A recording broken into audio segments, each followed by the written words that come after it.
Bismillah, alhamdulillah, wassalatu wassalamu ala rasulillah. Biaya resepsi pernikahan lebih mahal dari mas kawin. Ya, ikhwatul iman, ini tentunya suatu hal yang wajar, ya. Ketika misalkan biaya resepsi itu lebih mahal, lebih besar kebutuhannya daripada mas kawin, ini wajar. Ya, ini boleh-boleh saja, ya. Ketika misalkan mas kawinnya hanya 10 juta, gitu ya, kemudian resepsinya itu habis sampai 50 juta. Ini boleh, wajar. Tentunya sesuai dengan bagaimana resepsinya, ya, undangannya seperti apa, sehingga budgetnya berbicara di situ. Baik, ini boleh-boleh saja ya.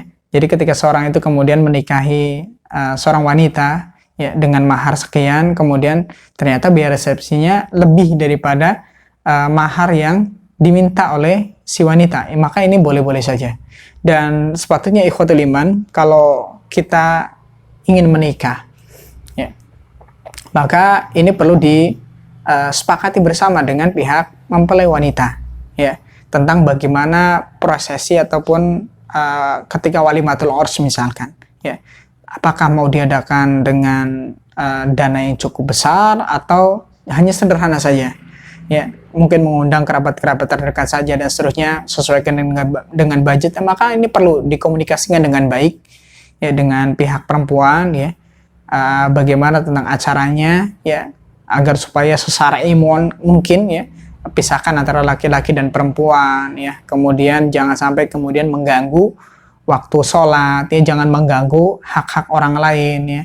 Ini tentunya harus diperhatikan ketika kita pengen mempunyai suatu hajat, ya, contoh misalkan walimatul urs, ya, kadang banyak yang walimah dia mengganggu orang lain, ya, contoh misalkan penggunaan jalan, ya, sampai jalan ditutup, ya, kesulitan orang itu untuk melalui jalan itu dan seterusnya, ini disebabkan karena acara tersebut, maka ini khawatir kita termasuk mendolimi saudara kita, ya. Sepatutnya ketika misalkan kita ingin mempunyai suatu hajat, ya pastikan hajat kita itu tidak mengganggu atau mendolimi orang lain.